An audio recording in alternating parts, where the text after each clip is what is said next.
What's up, guys? Welcome to our Grow Tent series, season 1, episode 3. If you caught the last episode, I showed you how to prepare your fig cuttings. I showed you how to clean them, wrap them, and we also planted a couple of them.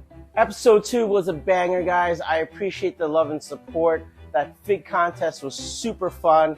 I hope you guys enjoyed it. This episode is going to be called Weird Science.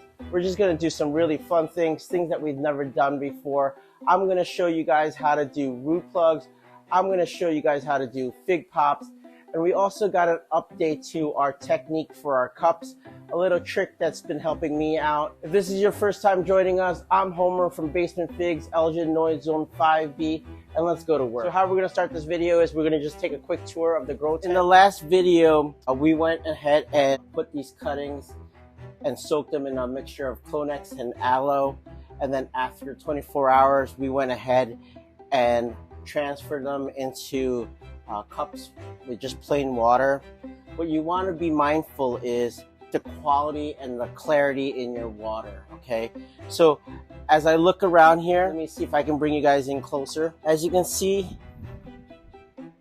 in these cups, a lot of the water is still clear, but we have some water that is a bit cloudy. So in particular, we have this one, and we also have that one, and that one's cloudy. All right, guys, so I took some cups out of the grow tent. I don't know if you can see this on camera. You can see how they're cloudy. What we're gonna go ahead and do is we're gonna go ahead and clean these and change the water, and I'm going to show you guys how I do that. So I have 3 cups here, 4 cuttings, all the water's cloudy. I need to replace it. What I like to do is, if there's any concern about a cutting, what I like to do is give it a smell test. I mean, it smells like fig, but this one, it might be questionable, so I'm going to put this one aside. Let's go ahead and smell the other ones. Smells like fig, smells delicious. Smells delicious. Smells delicious. Now that I got them out of the water, what we want to do is we want to take some hydrogen peroxide. Again, this is 3%. It's not diluted. And all I do is I just go ahead and spray the cuttings.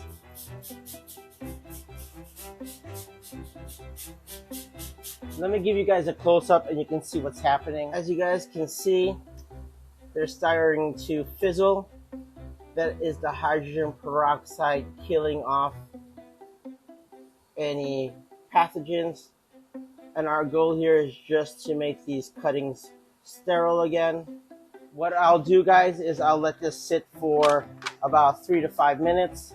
Just let that hydrogen peroxide do its thing. This cutting that was questionable, I think we were okay with it. For the sake of this video and possible scenarios, what we're gonna do is give you some options if a rooting seems rotten. You guys saw this in the last video when we prepped them. What I'm gonna really do is I'm just gonna go ahead and recut it.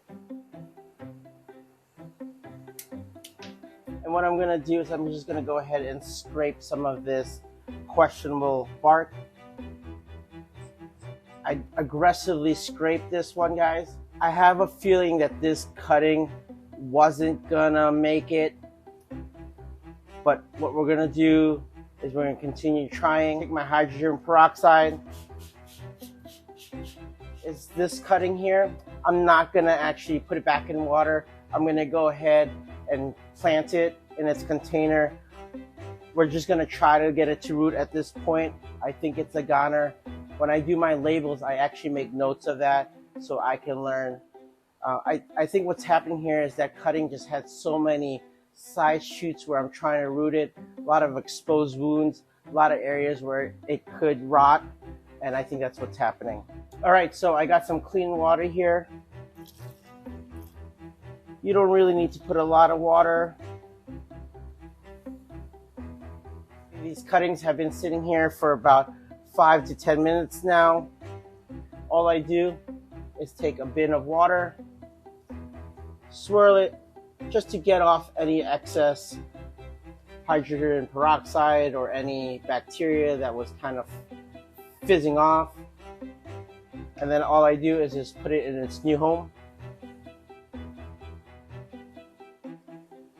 Once I got these cuttings in their new clean water, what I'll do is I'll take my hydrogen peroxide and I'll give them another squirt. And that's it, guys, and then I just put them back in the tent.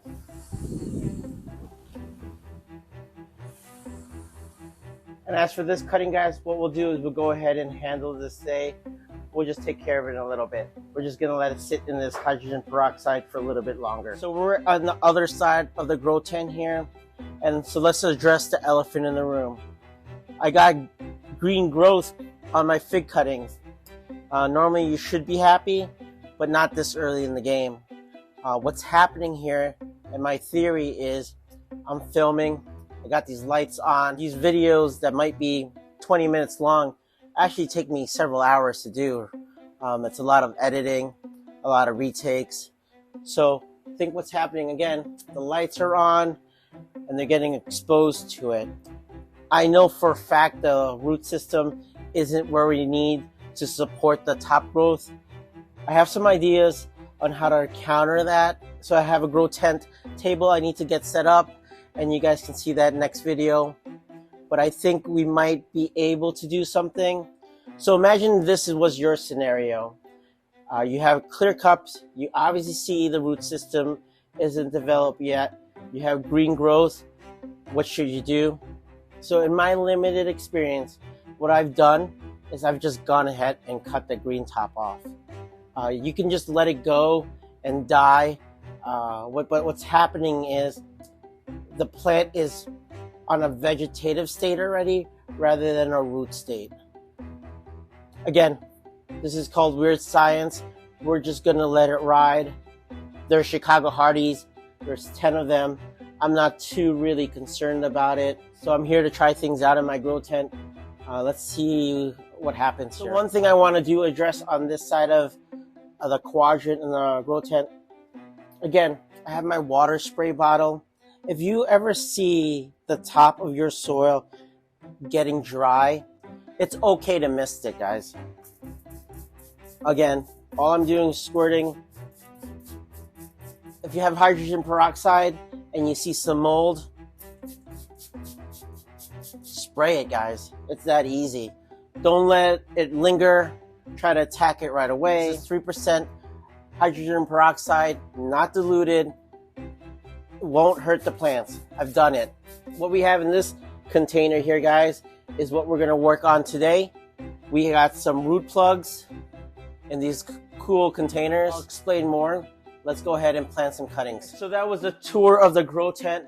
I think it's really important in these series to get inside there, be 100% transparent with you guys, and show you scenarios that are happening inside the tent. So now that the tour is out of the way, let's go ahead and have some fun here, guys. Let's go ahead and experiment. Let's do some weird science. All right, guys, so in this part of the video, what we're gonna do is we're gonna actually use root plugs. The brand that I'm using is called Rapid Rooters. You can go ahead and buy this on Amazon or your local hydroponic store. Not cheap, but again, I'm here to try things out for you guys and see if they work out. I learned this technique through those guys. This is pretty much majority of them, how they take their plants and clone them. They use something like this. We got a bag full of root plugs here. We got our handy soldering iron. We got a container to keep them in. Rooting hormone, shot glass, and these awesome containers that I found at Walmart. These are 5.5 plastic cups and lids, and these just fit perfectly the size of the root plug. The question I might get asked is, why don't I use a normal size cup? You can go ahead, but I really like the idea of having a smaller container. Just give you those options. But we'll talk more about the container size in a bit. Let me give you guys a close-up of what these root plugs look like. All right, so this is what the root plugs look like. What they consist of is pretty much peat moss and foam binder. It just feels like foam, that's pretty much made out of peat moss. So I have a 5-gallon bucket here. What I did, if you can see that, what you want to go ahead and do is soak it in some distilled water. The reason that you want to use distilled water is because of the ppms, and what we're trying to really do is control the pH level. I'm not going to go ahead and get too fancy with that, but just pretty much know that distilled water will help neutralize the pH of the root plugs. Once we get them in this water, what you want to do is soak them for 24 hours, and that's what I've done. So the next thing I do, guys, is get my CloneX and a shot glass. You can use a paintbrush if you want. I just don't have any paintbrushes around. What I normally do is I just pour some in the shot glass. I'm gonna go inside the grow tent, choose a cutting. Okay guys, so I got a Campaneri here. Just inspecting it. Looks good to me. We're gonna actually take one of these root plugs. They're fully saturated now. What we wanna do, what we wanna do is give it a squeeze, a shake, but we don't want to take away all the water. I just squeeze it. Maybe about 25% of the moisture is left in there. So the first thing I wanna do, guys, is take my water. I'm just gonna mist this cup. I just want some water in the bottom here, not too much. So I got my CloneX shot glass, my cutting. All I do is I just roll it around and I just coat the base. What you also want to have handy is a stick, a bamboo, or any item that you can go ahead and poke through this root plug. So what we want to do is go about 3/4 into the root plug. There's a hole there already, it's just not wide enough for a fig cutting. So I feel the base, just gonna pull it out, take my cutting with the CloneX, and all I'm gonna do is I'm not gonna stab, I'm gonna slightly turn it to help the cutting in there. And then once I got it, it pretty much stays. I got my cup, I'm gonna drop it in there and see how it wobbles. What I'm gonna do is I take paper towel and I kind of just make a roll lightly like so, and this is gonna help support our cutting, and I'll get the cutting to kind of stand straight. Once I have it centered in the cup, what I do is I take my water spray. All I'm doing is getting that paper towel wet. So just like episode 1, where we're doing our containers, the soldering iron, I'm just gonna go ahead and make a hole in this lid. And how I do that, guys, all I do is I just poke in the center and just spin the soldering iron around until I get the diameter I'm looking for. Just gonna slide it through. Close it, seal it up, and we got one. So I got my metallic Sharpie here. I'm loving these. All I do is keep it simple. The name and the date. Got my label. And there we go, guys. That's simple. And the question is, will it work? That's why we were here, to try things out, guys. If they can do it, we can do it. All right, guys, I'm a big believer in doing everything twice as an example, so there's no hidden tricks. I'm 100% transparent. There's no funny games, no editing. So that's why some of my videos might take longer. Everything I'm gonna show, I try to do at least twice. But this time, let's do a little bit of a close-up. So I got my root plug here. I squeezed some of the water out, shook some of the water out. About 25% of the moisture. We got our cup. You can see, fits perfectly in there. Is start a hole in our root plug. Not to stress the cutting out too much. Going about 3/4 of the way. Take my water sprayer. Get a little water in the bottom. I got a Teramu here, so I got my shot glass of CloneX. Get some on the side like so. Take your cutting, and I just roll it. Get my root plug. and I'm going to insert it. And I'm going to do it by drilling, just turning the cutting. Put it in my cup, just kind of twist it and turn it. Make a ring to cradle the cutting. All I'm trying to do here is get the cutting to stand straight up. Once it's there, all I do is I spray it, get that paper towel all wet. Got our lid. Just gonna poke a hole in the center of it. Just gonna eye the diameter of the cutting. I'm just gonna spin,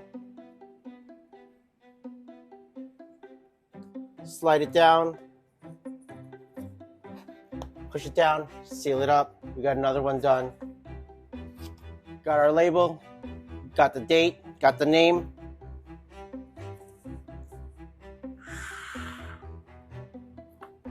That easy. So now that I showed you guys two examples, let me explain where I think this technique might be very beneficial to us fig growers. Sometimes you get those cuttings that are very thin, or sometimes you get those little half nodes, you know, those really skimpy cuttings. Perfect technique to use those on. What this technique does not allow for are really big, thick cuttings. It's just too big. I actually tried doing a thicker diameter cutting and cutting the root plug in half and kind of sealing it together using zip ties. It's just not worth the effort. Once you start to cut that root plug, it starts to break down just like a sponge. So I highly recommend using this technique for those small cuttings, those little tips. I think this is the perfect scenario or the perfect technique we can use that for. Again, this is my first time trying this technique, and we're just gonna see what happens here, guys. So this episode's called Weird Science. So we just finished our root plug experiment. What we're gonna do is go back to what we did in episode 2 and go back to our solo cups. I learned a little trick. I wanted to share it with you guys. So we have 2 of our cuttings.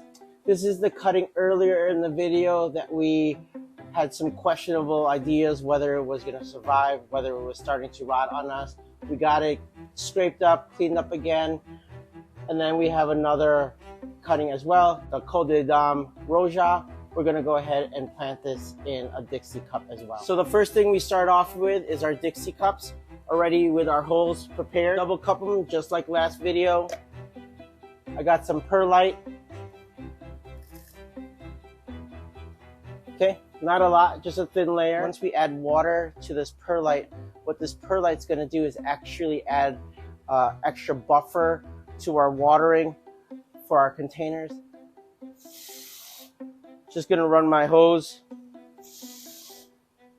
through the perlite, just like so. Got my soil mix here.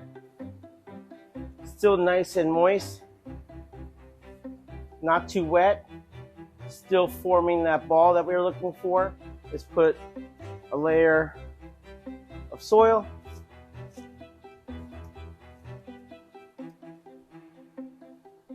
Take our cutting, eye it, see where the soil line is going to be. It's going to cover 1, 2, 3 nodes at this point. Just fill it in.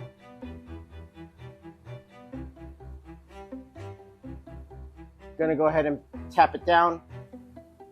Okay, tap it down. I kind of just a little bit lightly pat the soil around the cutting just so it's secured, doesn't wiggle on us. What I do is go ahead and throw more of our mix on the top, and just like that, that one's ready. I'm gonna go ahead and do the same thing for this Col de Dame Roja. Test it, sight it. I have 1, 2, 3 nodes on the ground. Perfect. Gonna fill it in.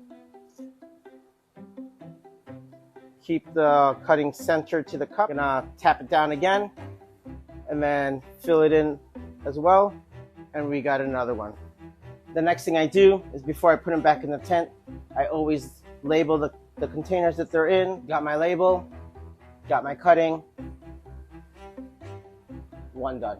For this one here, that I have some questions about whether it's gonna be successful or not, I try to make some notes on the label Once I get the name and the date, I just try to add some notes.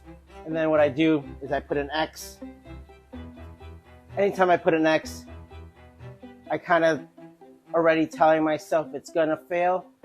And then we'll just go back into the video and watch this and see what went wrong. Just gonna take my label, and there we go. We have another cutting. So let me give you some of my thoughts on this cup technique.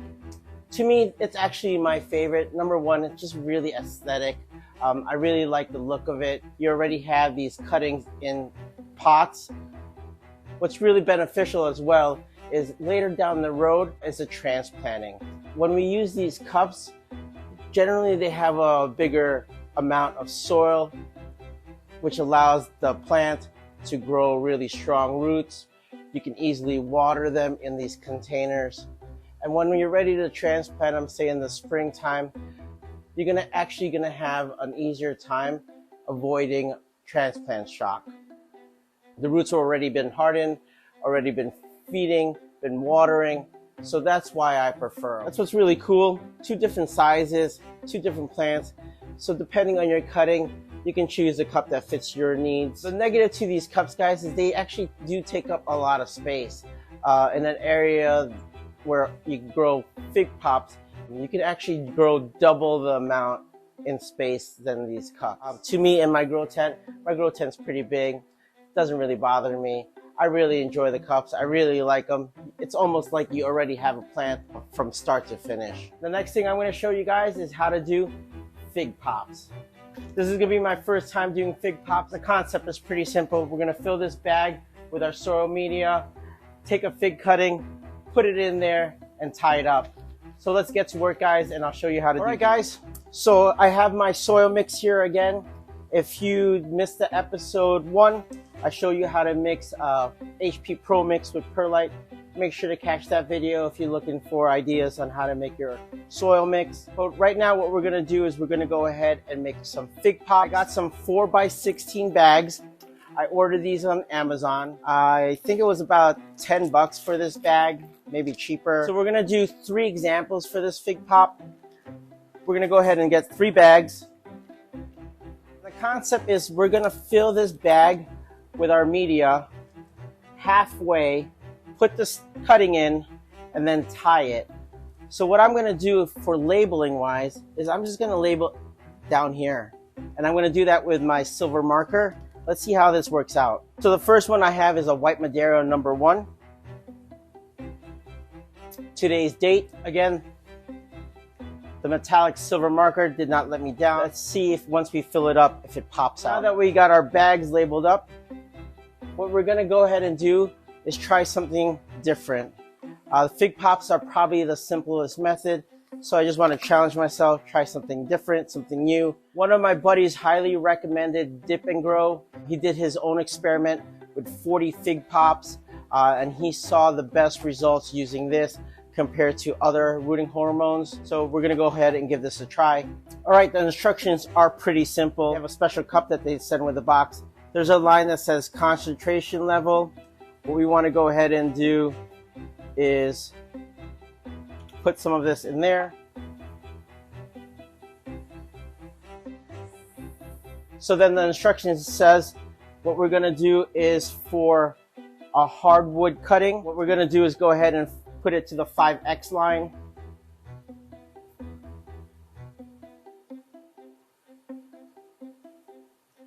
And there we go. What we want to do is make sure our soil is nice and ready for us. Squeeze into a ball and it drops, stays together. My hands aren't dripping wet. I got my cup, my bag, just gonna fill it halfway.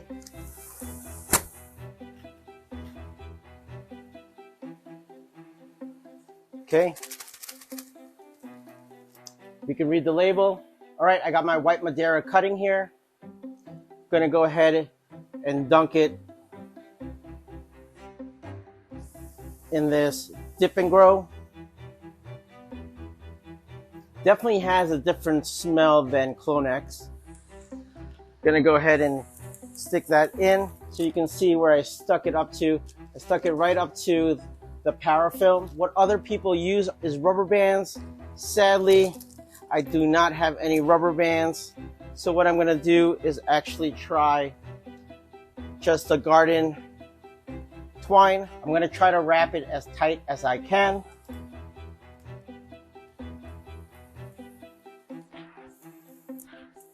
And we have a white Madeira fig pop. I'm gonna go ahead and do the other ones. So it makes it easier if you blow into the bag. I got my Craving cutting here. Go ahead and dunk it in this dip and grow, and we have another fig pop. We'll do our last one here. Tilting it really helps.